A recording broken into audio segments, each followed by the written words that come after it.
This is TWiT.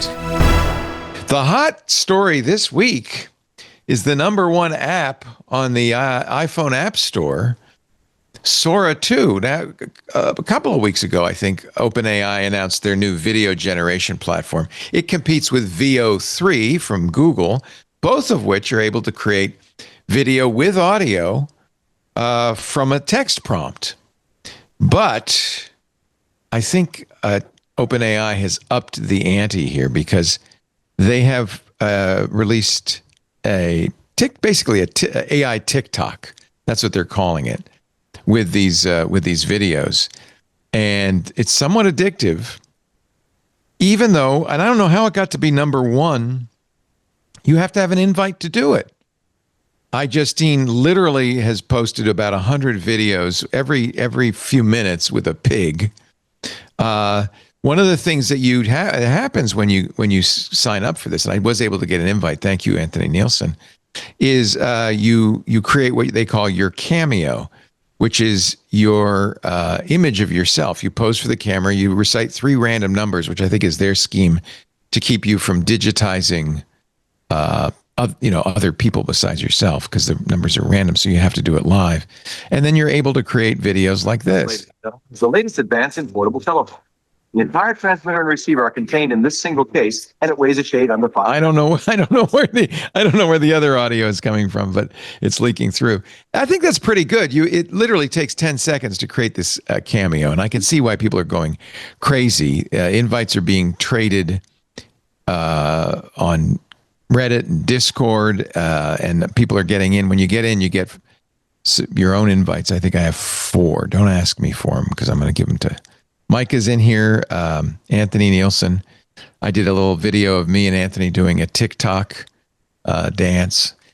But almost immediately, people started creating videos from copyright material. There was quite a bit of it. So almost immediately, OpenAI had to back down and say, oh, we're going to put some guardrails up because people are doing too much stuff. Now, you can still do South Park. Here's a South Park meets Jesus video. I have to figure out where my other tab is open. I've got another. There we go. I've got 2 Sora tabs open, I think. No, actually, I don't. I don't know where it's coming from. That's all right. We don't really want to hear it. It is the AI slop generator par excellence. What do you think? Well, I suspect they got a lot of calls from lawyers pretty soon after release. Sora update #1, Sam Altman says, we've been learning quickly how people are using Sora, taking feedback from users, rights holders, and other interested groups.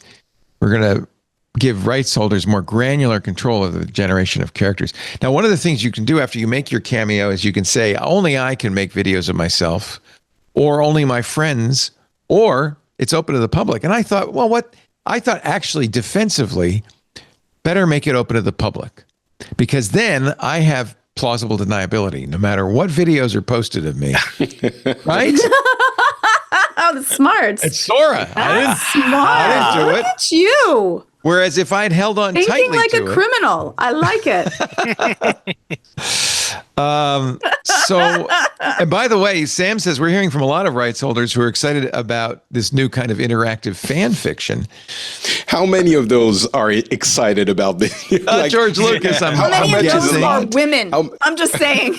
Well, I don't think that it's women being like, oh, I can't wait to see what people do. post of me. Well, yeah. iJustine, to her credit, made hers public. And so there's a lot of stuff. People have been using my avatar in kind of fun ways. I'm somewhat flattered by it. There's some stuff that I find offensive. For instance, Martin Luther King is frequently. I have a dream that one day across this great nation, Chick-fil-A will be open on Sundays. No line too long, no crazy. Now, I find that offensive, to be honest with you. But I guess the estate of Martin Luther King has not been consulted in the use of that video, or maybe that video is public domain now. I don't know. So what do you all think of this? This is really, in my mind, the launch of AI video. I think there are two aspects to this. The first one is, as you've pointed out, the rights holder and the copyright issues, which are, just like with everything AI related, very difficult to figure out. And I think that OpenAI is smart enough. They have smart people. They realized when they launched this, they were like, this is going to be an S show. And the other thing is, of course, the fact that now between VO3 and a couple of others and this one, generative AI video has arrived. It's here. It's no good question. enough. You cannot trust anything you see anymore. Right. It's been the case for a while, but you browse Sora and everything looks somewhat believable. Everything. You're still a little AI-y, but only if you really look closely, right? You have to really be looking for it. And maybe I'm flattering myself that I can tell. Right? It's not quite exactly right, but it's good enough. Just like images were, I guess, a year ago, a year and a half, 18 months. And so, that's the world we live in now. Things have arrived. I don't know if it's good or bad. Probably a bit of both and a lot of one, but it's here. Generative AI video is believable. So that is going to change things. There's a group of people who I think are viscerally upset with AI generated content in general. It's really upsetting to them. Right. And those people, like it's a witch, burn it. They want a silver cross. They want a silver bullet. They want a stake through its heart, which I understand completely. But it feels to me, it's a, Georgia, you're a psychologist. It feels to me like a disgust reaction, like an involuntary reaction to AI. Well, I think that it goes into that feeling of uncanny valley of what can you believe, of people having all of these different artists and people that would create things and their jobs and what are they going to do. It's such a quick shift. It's such a fast shift that our society hasn't really kind of, gotten to the place where they can understand it and feel really comfortable with it. And so I think that it also kind of deflates that feeling of trust and can you actually see what you want to see or just believe whatever you want to. I think that a lot of ways this will be the justification for I didn't do it, you can't believe it, right, what might be happening. And so I think that there's a lot of shifts of whenever a technology changes and our culture hasn't changed with it, a lot of people can have this adverse reaction. And for some of it, you can understand. And for some of it, it's just change is hard for people. Right. Mm-hmm. I think in France, I don't know if it's exactly the same in the US, but in France, it's very much the artists and creators and who are outraged, probably, at least partially rightfully so, and disillusioned and angry at big tech, which didn't ask for their consent in using all of that content to train their models. Whether or not they should have, I think, is morally and legally still to be determined, but the reaction is very much that. And it's a general well, there you go, big tech is screwing up everything again. It's burning the planet. Because obviously, people who post 100 videos, I have nothing against iJustine, but when you said, she posts one every 10 minutes, I'm like, how many trees did that burn? Well, that's the next question is how much is this costing OpenAI? And it's got to be significant. Fortune, sure. Yeah. I mean, somebody was saying before the show began, I can't remember who it was. Was it you, Benito? That he'd heard it was $5 a video. I've seen the same figure. Yeah, that's mine, because I got to tell you right now, there's thousands of videos a second being generated. I mean, they have a lot of VC, but so the other thing that Sam talked about in this post after saying, sorry, rights holders, is we're going to have to somehow make money for video generation. Yeah. People are generating much more than we expected per user.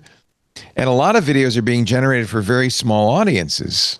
We're going to try sharing some of this revenue with rights holders who want their characters generated by users. So they're going to try to figure out, first of all, A, there's no ads in it. So there's going to be ads, right?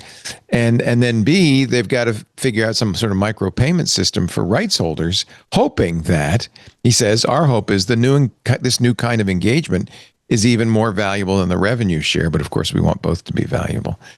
I admire ChatGPT's gumption. Well, right? The bank balance helps as well. I mean, there's kind of an Uber-like feel to this, where it's like we'll give it away free. Yeah, we'll build market share. We'll lose money for decades. We'll lose money for years because there's always more coming in, and then once people are hooked, then we start charging for it. It's bold. Is it not? They can't. I don't think they can charge significantly for it, but they can develop some kind of business model. I think there's going to be an ad. There's going to be an ad model. Yeah, ads but even ads like how. Go ahead. Or data maybe, but how much can they make with ads? I don't know, but it feels like big tech in general. It's not just Uber or whoever. Get the users and then worry about revenue later. And, sorry, Georgia. What were you saying?